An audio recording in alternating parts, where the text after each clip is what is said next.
Welcome to The Draw Step, where we celebrate the art from the latest Magic the Gathering sets and the artists behind them. My name is Edwin Damen, and I'm an illustrator myself, although I'm still trying to get on the level of art you'll see in this video. Dominaria United just came out and it includes over 400 cards to look at. Lately we've been getting more sets, more alternate prints, and even reprints often get reimagined and updated these days. With so many great pieces, it's sometimes hard to keep track and even harder to pick your favorites, but I'm going to try. I'm choosing 10 works of art from this set that I love the most as of today. This is of course entirely subjective, highly personal. These might be different from the ones you would choose, and it will probably even change for me in the future. I will try to credit the artists and pronounce their names as well as I can, and I will put links to their work in the description of the video, but I apologize in advance for mispronouncing their names, which I will, especially with my weird accent. With that said, let's get into it. Starting out with number 10, Liliana of the Veil by Martina Fačková. I think Martina Fačková is the most talented, most technically skilled artist working for Wizards of the Coast right now. She has quickly become one of the few people tasked with making the most important pieces in the main sets and for key promotions. And while I've loved other work of her even more than this one, I don't think this list would be complete without including this beautifully detailed, lifelike rendition of Liliana. Everything about this is right, from the framing, the lighting, the emotion, the fabrics, the skin, the hands, everything. And I love the layer of storytelling in this too. Liliana's coming back to Dominaria and she has to face her old past self, which is portrayed as a reflection in the mirror behind her. And I think this is the first time we see her with the chain veil on. Correct me if I'm wrong. Number 9, Jodah the Unifier in showcase art by Rosiak. I believe War of the Spark was the first set where Wizards tried the stained glass art style of art. Back then they were alternate renditions of the normal cards. For this set, the stained glass style is back for all the legendary creatures in Dominaria, in showcase versions with original art for each of them. Jodah stands out to me because of its fine lines, its use of these divine circular shapes, and the full color spectrum that makes this a perfect fit for this style of art.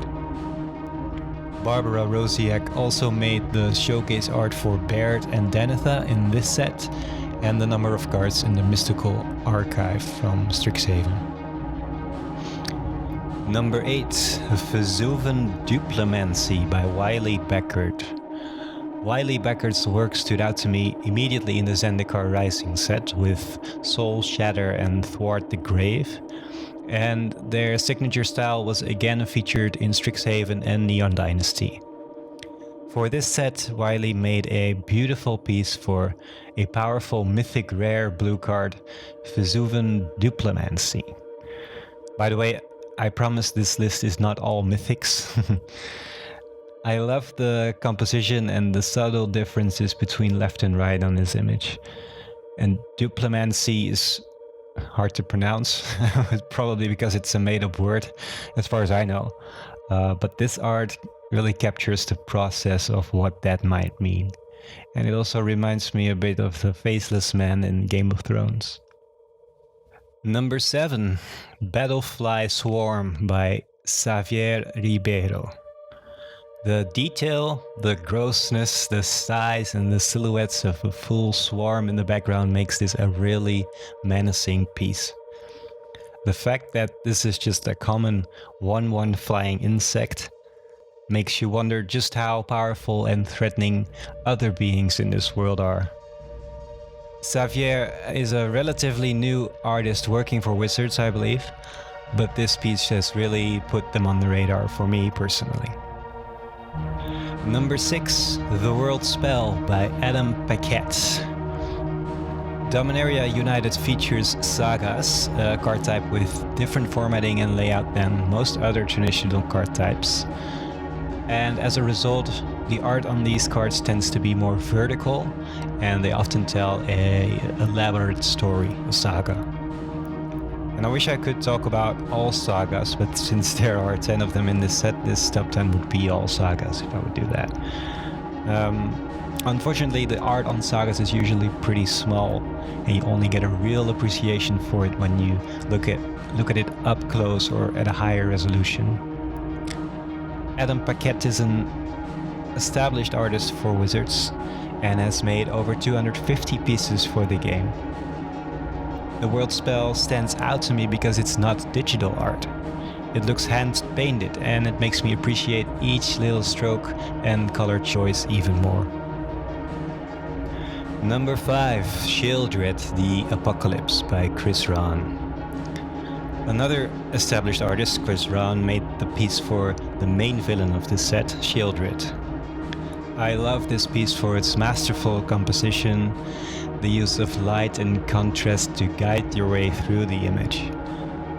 The way your attention moves from the head downwards, revealing the actual sides of Sheoldred's snake-like body, to the ominous dragons flying in the sky above her, to the army of ghouls covering the entirety of the fields below and the landscape of fire and ruin that is left behind them.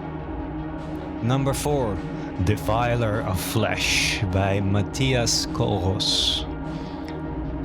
As you may have noticed, I have a soft spot for black cards and dark, gruesome art. So with that in mind, it's probably not surprising that I strongly gravitate toward a piece like this.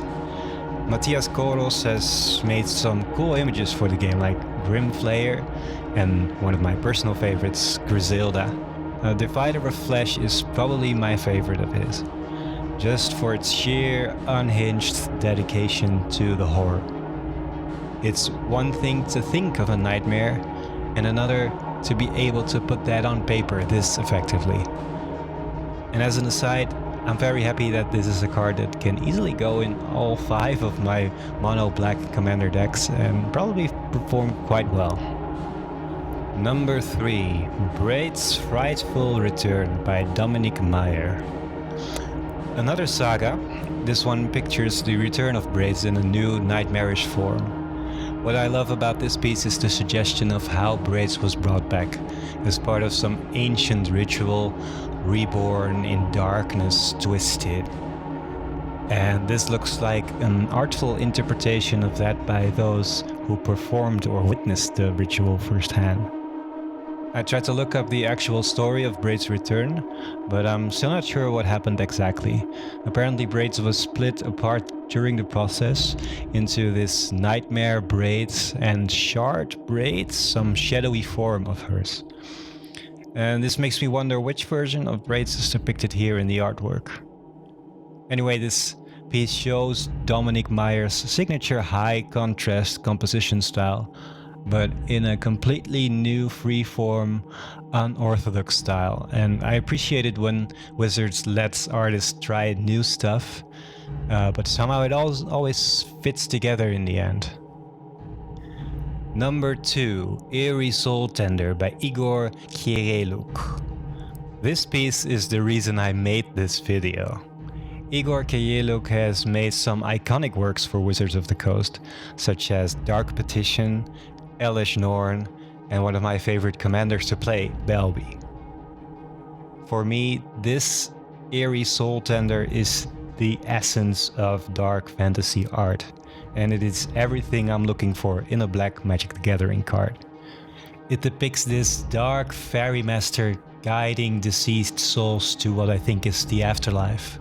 Unfortunately, it is printed on a common card with very mediocre stats that probably won't see too much play. And as a result, I expect this is an example of a card that won't be talked about very much.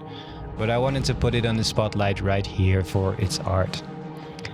It reminds me of Dark Souls, of black metal album covers, and the work of one of my greatest inspirations and another Polish artist, Mariusz Lewandowski, who unfortunately passed away earlier this year at 62. And then we have number 1, Extinguish the Lights by Ekaterina Burmak. Two of my favorite Magic the Gathering artworks from last year were the borderless arts for Chandra Dressed to Kill and Geadrone the Hada by Ekaterina Burmak, both very powerful and confident works of art. Extinguish the Light is another piece by Burmak. Here we see Jaya falling down from the sky amongst flames and smoke and what looks like a surface of ground and rocks in the background, the impending end of her fall. Burmak captured an expression here that we don't see very often on Magic cards. A feeling of letting go, surrendering to overwhelming power. As an audience, we witness the moment in time where a feeling of desperation transitions into acceptance. It is an important story moment, and this is a beautiful rendition of it. With its ripped fabric, particles, just a masterful use of colors and strokes, and above all, it is full of emotion, and that's why it's number one.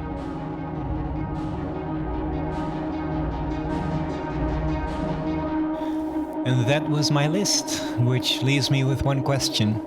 What is your favorite piece of art from this set? Also, if you enjoyed this video, consider liking and subscribing. Let me know what you think of the video. This is my first time doing this, still getting used to the whole voiceover thing. But more importantly, support artists. It's a tough world out there, but through art, we can make it more beautiful. Thank you for watching.